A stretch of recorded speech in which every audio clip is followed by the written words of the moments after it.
Yo, what up, what up, what up? Feeling like $1,000,000 and I hope you are too. This is a Can't Cancel project. Welcome back. Thanks for kicking it with me. It's episode number 5. If you haven't hit that like and subscribe button, go ahead and do that. Help your boy out. I'm trying to get to 1,000 subscribers. That way we can get monetized. So let's get into it. We're going to talk about this Sarah Gonzalez interview. Trevor Bauer's Accuser. So this girl accused him. The girl's name is Lindsey Hill. She accused him of sexually assaulting her. Now she's got text messages with her homegirl talking about setting this dude up for his money, talking about his net worth, talking about how she's gonna, have rough sex with him, then blame it on the shit. But let's see what she got to say for herself.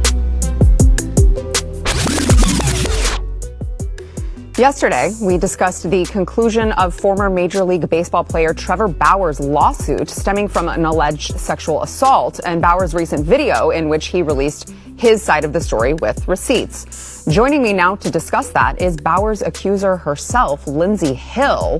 Lindsey, I mentioned Bauer's video in which he provided some receipts that, I'm going to be honest with you, make you look like a clout chaser, or I know some people are calling you a cleat chaser because admittedly you were chasing after several high-profile, wealthy baseball players. Trevor says everything was completely consensual. He also released these text messages that came out in court indicating that you had planned the whole thing out. So I want to read some of these texts from you to a friend between the two of you before you met Trevor, this one.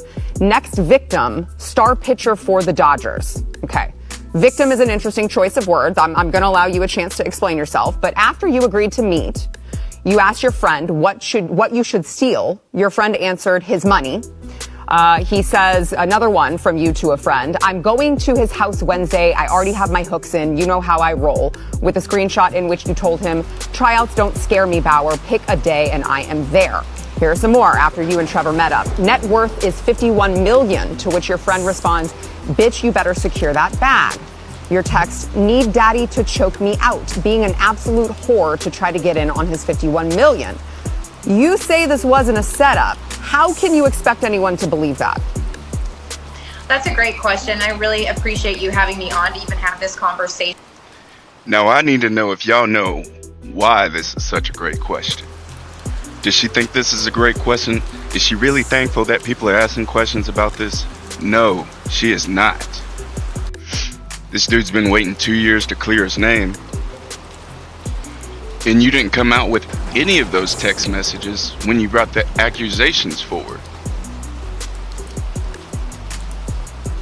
So if you're texting that, need daddy to choke me out so I can get in on his $51 million, and then your little hoe ass ratchet friends talking about, you should steal his money. Exactly, that means that you're in on it. There's a picture of you literally laying next to this dude in bed, smiling.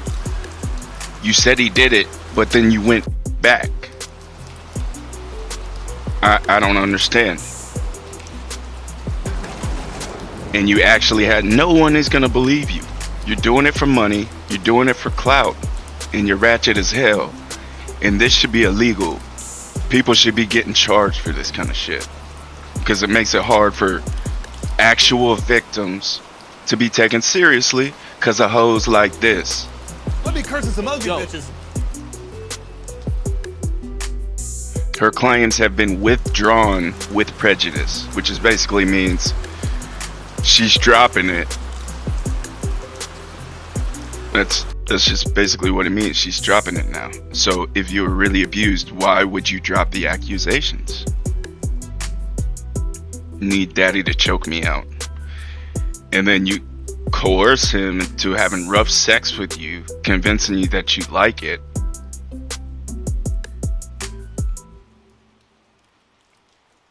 After saying that you were trying to get in on the money.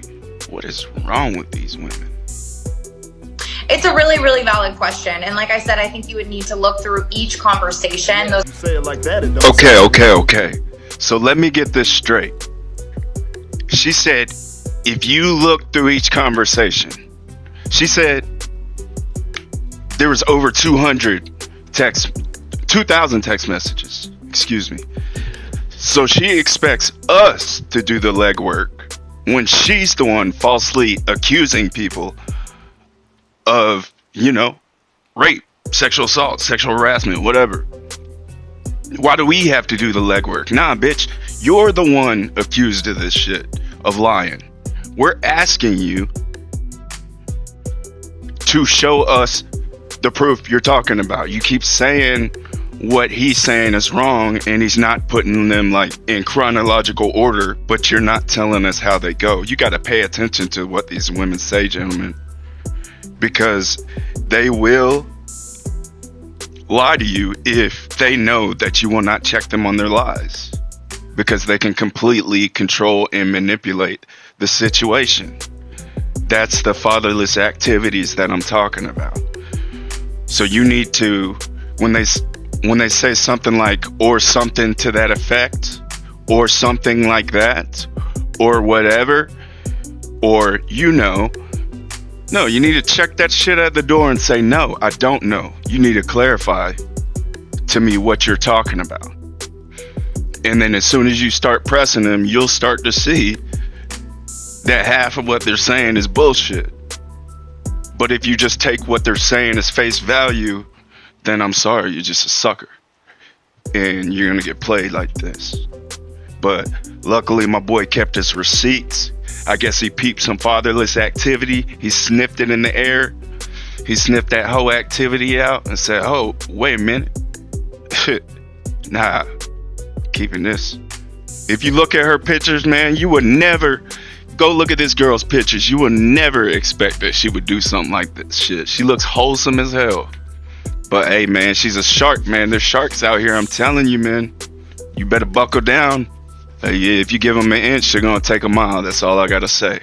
This should be illegal. She should be locked up. But I'm going to wrap this up. Don't forget to hit that like button and subscribe to my channel. Thanks for joining me at the Can't Cancel Project. Out. Were handpicked, but I can, like I said last night, completely own the fact that those were overly sarcastic, overly inappropriate to some may seem. You don't have a father. You don't have a father. You don't have a father. Oh, y'all thought I was done? Nah, I ain't done. All right. So you hear how she said it in a sarcastic manner or a joking manner. Now, we've all had those girlfriends, those wives, those women in our life, fellas, that said some fucked up shit, and then later, when you bring it back up, they try to act like they was just playing. And then be like, I was just joking about that. Why are you taking shit so serious? Why are you taking shit so seriously? Like, they try to throw it back at you. Y'all ever had that happen? So you gotta watch that. Now she's trying that route. Talking about she was saying it jokingly to her friend. When we all know by seeing those text messages that was not joking. She gonna defend this to the end. She ain't gonna stop with this bullshit. This Charlie Brown bullshit. So we gonna stop here. I ain't even gonna listen to her talk no more, cause y'all know what it is. Let me curse some ugly bitches. But hey, hit like and subscribe to the channel if you want another podcast. And also go ahead and drop a line down at the comments. How shiesty is she on a scale of 1 to 10?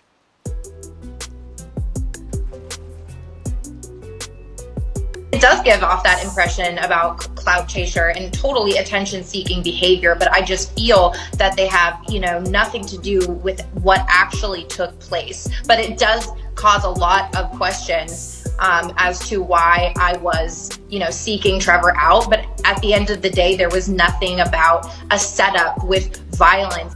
Yeah.